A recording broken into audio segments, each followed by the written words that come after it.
ಕೊನೆಗೂ ಕುಮಾರಸ್ವಾಮಿಯ ಸವಾಲು ಗೆದ್ದ ಡಿಕೆ ಶಿವಕುಮಾರ್ ಒಂದಲ್ಲ ಎರಡಲ್ಲ ಮೂವರಿಂದ ಅಡ್ಡ ಮತದಾನ ಸಾಧ್ಯತೆ ಇರುವಂತದ್ದು. ಹಾಗಾಗಿ ಕೊನೆಗೂ ಕುಮಾರಸ್ವಾಮಿಯ ಸವಾಲನ್ನ ಗೆದ್ದ ಡಿಕೆ ಶಿವಕುಮಾರ್ ಮೂವರಿಂದ ಅಡ್ಡ ಮತದಾನ, ಒಬ್ರಲ್ಲ ಇಬ್ರಲ್ಲ ಮೂವರು. ಬಿಜೆಪಿ ಉಚ್ಚಾಟಿತ ಶಾಸಕರ ಓಟು ಕೈಪಾಲಾಗಿದೆ. ಡಿಕೆಶಿ ಜೊತೆ ಬಿಜೆಪಿ ಉಚ್ಚಾಟಿತರ ಫೋಟೋ ಶೂಟ್. ಆದ್ರೆ ಬಸನಗೌಡ ಯತ್ನಾಳ್ ಆತ್ಮಸಾಕ್ಷಿ ಮತ ಯಾರಿಗೆ?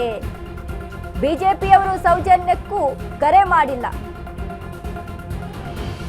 ಅದಕ್ಕೆ ಕಾಂಗ್ರೆಸ್ಗೆ ವೋಟ್ ಹಾಕಿದೆ ಎಂದ ಹೆಬ್ಬಾರ್.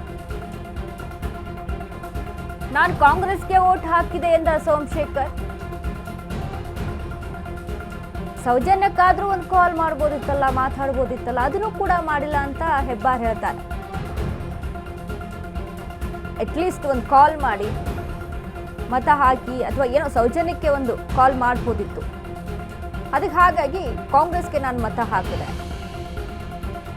ಇನ್ನು ಸೋಮಶೇಖರ್ ಸಹಿತ ಇನ್ನು ಉಚ್ಚಾಟಿತರ ಜೊತೆಗೆ ಡಿಕೆಶಿಯ ಫೋಟೋ ಶೂಟ್ ಏನಿದೆಯಲ್ಲ, ಇದು ಮತ್ತೊಂದು ಕಡೆ ಅನುಮಾನವನ್ನ ಹುಟ್ಟಿ ಆಗ್ತಾ ಇದೆ. ಬಟ್ ಬಸನಗೌಡ ಪಾಟೀಲ್ ಯತ್ನಾಳ್ ವಿಚಾರಕ್ಕೆ ನೋಡಿದ್ರೆ ಬಿಜೆಪಿ ಅವ್ರಿಗೂ ಕೂಡ ಒಂದು ಕಾಲ್ ಮಾಡಿಲ್ಲ, ಅವ್ರಿಗೂ ಕೂಡ ಮಾತನಾಡುವಂತ ಪ್ರಯತ್ನ ಮಾಡಿಲ್ಲ ಅಂತ ಅಂದ್ರೆ ಅದು ಪ್ರಶ್ನಾರ್ಹವಾಗಿದೆ. ಅದು ಸಾಯಂಕಾಲ ಎಲೆಕ್ಷನ್ ರಿಸಲ್ಟ್ ಬಂದ ಮೇಲೆ ಗೊತ್ತಾಗುತ್ತೆ. 5 ಗಂಟೆವರೆಗೂ ಕಾಯ್ಬೇಕು. ಅದಕ್ಕೆ ಈಗ 9ರಿಂದ 4 ಗಂಟೆವರೆಗೂ ಮತದಾನ ನಡೀತಾ ಇರುವಂಥದ್ದು. 5 ಗಂಟೆಗೆ 4ರಿಂದ ಕೌಂಟಿಂಗ್ ಸ್ಟಾರ್ಟ್ ಆಗಿ 5 ಗಂಟೆಗೆ ರಿಸಲ್ಟ್ ಬರುತ್ತೆ.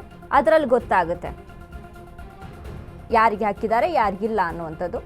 ಬಟ್ ಇಲ್ಲಿ ನೋಡಿ, ಶಿವರಾಮ್ ಹೆಬ್ಬಾರ್ ಜೊತೆ ಎಸ್ ಟಿ ಸೋಮಶೇಖರ್ ಜೊತೆ ಒಂದು photo shoot, D K Shivakumar ಜೊತೆ ನಿಂತ್ಕೊಂಡು ಡೈರೆಕ್ಟಾಗಿ ಹೇಳ್ತಾರೆ ನಾವು ಕಾಂಗ್ರೆಸ್ಗೆ ಮತ ಹಾಕಿದ್ದೀವಿ ಅಂತ. ಸೌಜನ್ಯಕ್ಕಾದ್ರೂ ಒಂದು ಕಾಲ್ ಮಾಡಿ ಹೇಳ್ಬೋದಲ್ವಾ? ಬಿಜೆಪಿ ಯಾವ ಒಂದು ಲೆಕ್ಕಾಚಾರವನ್ನು ಇಟ್ಕೊಂಡು ಇಲ್ಲಿ ಕಾಲ್ ಮಾಡಿ ಒಂದು ಅಥವಾ ಮಾತಾಡುವಂಥದ್ದು ಅಥವಾ ಮತಗಳನ್ನು ಸೆಳೆಯುವಂಥ ಪ್ರಯತ್ನ ಮಾಡಲಿಲ್ಲ. ನಾವು ಏನೇ ಮಾಡಿದ್ರು ಈ ಮತ ಹೋಗೋದು ಅಲ್ಲಿಗೆ ಅನ್ನುವಂಥದ್ದು ಏನಾದರೂ ಫಿಕ್ಸ್ ಹಾಕ್ಕೊಂಡಿದ್ರ?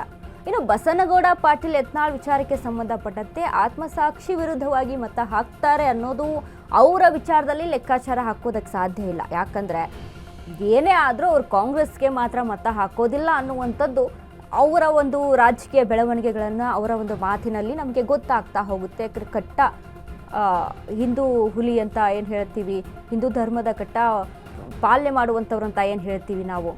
ಸೊ ಹಾಗಾಗಿ ಅಂದರೆ ಹಿಂದೂ ಧರ್ಮದವರು ಕಾಂಗ್ರೆಸ್ಗೆ ಮತ ಹಾಕಬಾರ್ದ ಅಂತ ನೋಡಿದ್ರೆ ಆ ರೀತಿ ಅಲ್ಲ. ಬಟ್ ಬಿ ಜೆ ಪಿಯನ್ನು ಯಾವುದೇ ಕಾರಣಕ್ಕೂ ಬಿಟ್ಟುಕೊಟ್ಟಿಲ್ಲ ನೋಡಿ ಬಸನಗೌಡ ಪಾಟೀಲ್ ಯತ್ನಾಳ್. ಅಷ್ಟೆಲ್ಲ ಉಚ್ಚಾಟಿತರಾಗ್ತಾರೆ. ಎಲೆಕ್ಷನಲ್ಲೂ ಕೂಡ ನಾನು ನರೇಂದ್ರ ಮೋದಿ ಅವರ ಒಂದು ಪೋಸ್ಟರ್ಗಳನ್ನ ಇಟ್ಕೊಂಡು ಅವರು ಎಲೆಕ್ಷನ್ ಮಾಡುವಂಥದ್ದು, ಅದಕ್ಕೂ ಕೂಡ ವಿರೋಧ ವ್ಯಕ್ತ ಆಗುತ್ತೆ.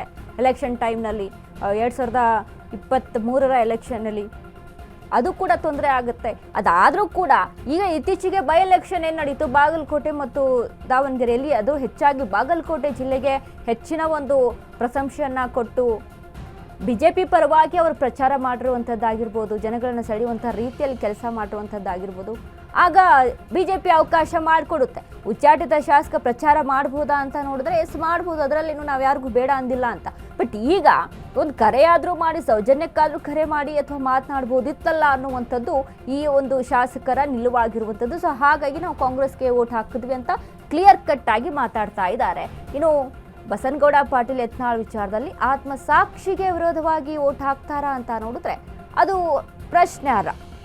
ಬಿಜೆಪಿಗೆ ಹಾಕಬಹುದು ಅನ್ನುವಂಥದ್ದು ಕನ್ಫರ್ಮ್ ಆಗಿ ಇಲ್ಲಿ ಒಂದು ಲೆಕ್ಕಾಚಾರದಲ್ಲಿ ನೋಡ್ಬೋದು.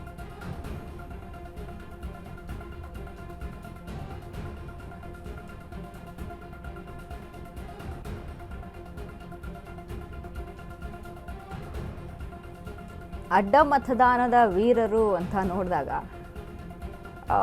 ಬಸನಗೌಡ ಪಾಟೀಲ್, ಎಸ್ ಟಿ ಸೋಮಶೇಖರ್, ಶಿವರಾಮ್ ಹೆಬ್ಬಾರ್, ಅದರಲ್ಲಿ 2 ಮಾತ್ರ ಕನ್ಫರ್ಮ್ ಆಗಿದೆ, ಎಸ್ ಟಿ ಸೋಮಶೇಖರ್ ಮತ್ತು ಶಿವರಾಮ್ ಹೆಬ್ಬಾರ್. ಜಿ ಟಿ ದೇವೇಗೌಡರು ಪ್ರಶ್ನಾರ್ಹವಾಗಿರುವಂಥದ್ದು. ಬಟ್ ಏನೂ ಕೂಡ ಆನ್ಸರ್ ಮಾಡಲಿಲ್ಲ ಯಾರಿಗೆ ಮತ ಹಾಕಿದ್ರಿ ಅಂತ ಅಂದರೆ. ಇನ್ನು MR ಮಂಜುನಾಥ್, ಅದು ಕೂಡ ಪ್ರಶ್ನೆ.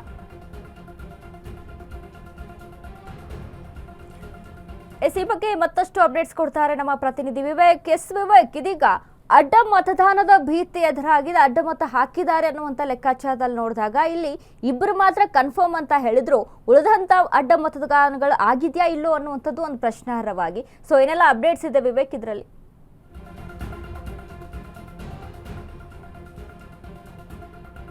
ವನಿತಾ, ಈಗಾಗಲೇ ಏನೋ ಹೈ ವೋಲ್ಟೇಜ್ ವಿಧಾನ ಪರಿಷತ್ ಚುನಾವಣೆ ಇತ್ತು ಅಂತಾನೆ ಹೇಳ್ಬೋದು. ಯಾಕಂದ್ರೆ 7 ಅಭ್ಯರ್ಥಿಗಳ ಪೈಕಿ 8 ಜನ ನಾಮಿನೇಷನ್ ಅನ್ನು ಕೂಡ ಸಲ್ಲಿಕೆ ಮಾಡಿದ್ರು. ಯಾರು 5ನೇ ಅಭ್ಯರ್ಥಿ ಕಾಂಗ್ರೆಸ್ 5ನೇ ಅಭ್ಯರ್ಥಿ ವಿನಯ್ ಕಾರ್ತಿಕ್ಗೆ ಮತಗಳು ಬರ್ತವೋ ಅಥವಾ JDS ಅಭ್ಯರ್ಥಿ ಗೋವಿಂದ ರಾಜ್ಗೆ ಮತಗಳು ಬರ್ತವೋ ಅನ್ನೋದು ಸದ್ಯದ ಮಟ್ಟಿಗೆ ಸಾಕಷ್ಟು ಕುತೂಹಲ ಇತ್ತು. ಒಂದ್ ಕಡೆ JDS ನಾಯಕರು ಕೂಡ ಅಷ್ಟೇ ಕಾಂಗ್ರೆಸ್ ಮತ ಸೆಳೆಯೋದಕ್ಕೆ ಪ್ರಯತ್ನಗಳನ್ನು ಕೂಡ ಮಾಡಿದ್ರು, ಇನ್ನು ಕಾಂಗ್ರೆಸ್ ಅವರು ಕೂಡ ಅಷ್ಟೇ JDS ಮತಗಳನ್ನು ಕೂಡ ಸೆಳೆಯುವಂತ ಪ್ರಯತ್ನವನ್ನು ಮಾಡಿದ್ರು. ಆದ್ರೆ ಪ್ರಮುಖವಾಗಿ ಇಲ್ಲಿದ್ದಂತ ಬಿಜೆಪಿಯಿಂದ ಉಚ್ಚಾಟಿತರಾದಂತ 2 ಶಾಸಕರು ST ಸೋಮಶೇಖರ್ ಹಾಗೂ ಶಿವರಾಮ್ ಹೆಬ್ಬಾರ್ ಯಾರಿಗೆ ಮತ ಹಾಕ್ತಾರೆ ಅನ್ನೋದು ಒಂದಿಷ್ಟು ಕುತೂಹಲ ಕೂಡ ಮೂಡಿಸಿತ್ತು. ಆದ್ರೆ ಅವರು ಬಹಿರಂಗವಾಗಿ ಹೇಳ್ಕೊಂಡಿದ್ದಾರೆ. DK ಶಿವಕುಮಾರ್ ಅವರ ಜೊತೆ ಇದ್ದಂತ ಒಂದು ಫೋಟೋವನ್ನು ಕೂಡ ಹಂಚಿಕೊಂಡಿದ್ದಾರೆ. ಇವತ್ತು ಪ್ರೆಸೆಂಟ್ಲಿ ತೆಗೆದುಕೊಂಡಿರುವಂತಹ ಫೋಟೋ ಅವರು ಬಹಿರಂಗವಾಗಿ ಹೇಳ್ಕೊಂಡಿದ್ದಾರೆ. ಬಿಜೆಪಿ ಅವರು ನಮಗೆ ಸಂಪರ್ಕ ಕೂಡ ಮಾಡಿಲ್ಲ, ಒಂದು ಮತ ಹಾಕಿ ಅಂತ ಕೂಡ ನಮ್ಮನ್ನ ಕೇಳ್ಕೊಳ್ಳಿಲ್ಲ, ಸೌಜನ್ಯಕ್ಕಾದ್ರೂ ಅವರು ನಮ್ಮನ್ನ ಕೇಳಲಿಲ್ಲ. ಹಾಗಾಗಿ ನಮ್ಮ ಆತ್ಮಸಾಕ್ಷಿಯ ಪ್ರಕಾರವಾಗಿ ನಾವು ಕಾಂಗ್ರೆಸ್ಗೆ ಮತ ಹಾಕಿದ್ದೀವಿ ಅಂತ 2 ಶಾಸಕರು ಕೂಡ ಹೇಳ್ಕೊಂಡಿರ್ತಕ್ಕಂಥದ್ದು. ಆ ನಿಟ್ಟಿನಲ್ಲಿ ಕಾಂಗ್ರೆಸ್ಗೆ ಅತಿ ಹೆಚ್ಚು ಮತಗಳು ತೆಗೆದುಕೊಳ್ಳುತ್ತೆ ಅನ್ನೋದು ಒಂದ್ ಕಡೆ ನಿಶ್ಚಯ ಆಗ್ತಾ ಇದೆ. ಇನ್ನೊಂದು ಕಡೆ ಈಗಾಗಲೇ ಏನು GT ದೇವೇಗೌಡ JDS ನಲ್ಲಿ ಇದ್ದಂಥವ್ರು ಅವರು ಕೂಡ ಅಷ್ಟೇ ಅಡ್ಡ ಮತದಾನ ಮಾಡ್ತಾರೆ ಎಂಬ ಒಂದಿಷ್ಟು ಲೆಕ್ಕಾಚಾರಗಳು ಕೂಡ ಇತ್ತು. ಆ ನಿಟ್ಟಿನಲ್ಲಿ ಅವರು ಕೂಡ ಮಾಡಿದ್ದಾರೆ ಎಂಬ ಮಾಹಿತಿಗಳು ಕೂಡ ಲಭ್ಯವಾಗ್ತಿದೆ. ಆದ್ರೆ ನಿಜಕ್ಕೂ ಕೂಡ ಅವರು ಕಾಂಗ್ರೆಸ್ಗೆ ಮತ ಹಾಕಿದ್ದಾರೋ ಅಥವಾ JDSಗೆ ಮತ ಹಾಕಿದ್ದಾರೋ ಸದ್ಯದ ಮಟ್ಟಿಗೆ ಮೂಡಿಸ್ತಾ ಇರುವಂತ ಕುತೂಹಲ. ಆದ್ರೆ GTD ಅವರು ಬಹುಶಃ ಕಾಂಗ್ರೆಸ್ಗೆ ಮತ ಹಾಕಿರ್ಬೋದು ಅನ್ನೋ ಒಂದಿಷ್ಟು ಲೆಕ್ಕಾಚಾರಗಳು ಇಲ್ಲಿವರೆಗೂ ಕೂಡ ಕೇಳಿ ಬರ್ತಾ ಇದೆ. ಬಹುಶಃ ಅವ್ರೇನಾದ್ರೂ JDSಗೆ ಏನಾದ್ರೂ ಮತ ಹಾಕಿದ್ರೆ, ಈ ಹಿಂದೆ ನಾವು ಸಾಕಷ್ಟು ಬಾರಿ ಚುನಾವಣೆಗಳಲ್ಲಿ ನೋಡಿದ್ವಿ ಯಾವ ರೀತಿಯಾಗಿ ಮತ ಹಾಕಿದ್ದಾರೆ. ಈ ರೀತಿಯಾದಂತ ಭೀತಿ ಕೇಳಿ ಬಂದಾಗ ಅಥವಾ ಈ ರೀತಿಯಾದಂತ ಸಂದರ್ಭ ನಿರ್ಮಾಣವಾದಂತಹ ಸಂದರ್ಭದಲ್ಲಿ ಸಾಕಷ್ಟು ಜನ ಅವರ ಮತವನ್ನ ತೋರಿಸಿ ಹಾಕಿರ್ತಕ್ಕಂಥದ್ದು ನಾವು ನೋಡಿರ್ತೀವಿ. ಅದೇ ರೀತಿಯಾಗಿ ಅವ್ರೇನಾದ್ರೂ JDSಗೆ ಮತ ಹಾಕಿದ್ರೆ ತೋರಿಸಿ ಹಾಕಿರ್ತಿದ್ದೇನೋ ಅಂತ ಬಹುಶಃ ಒಂದು ಚಾನ್ಸಸ್ ಕೂಡ ಇದೆ.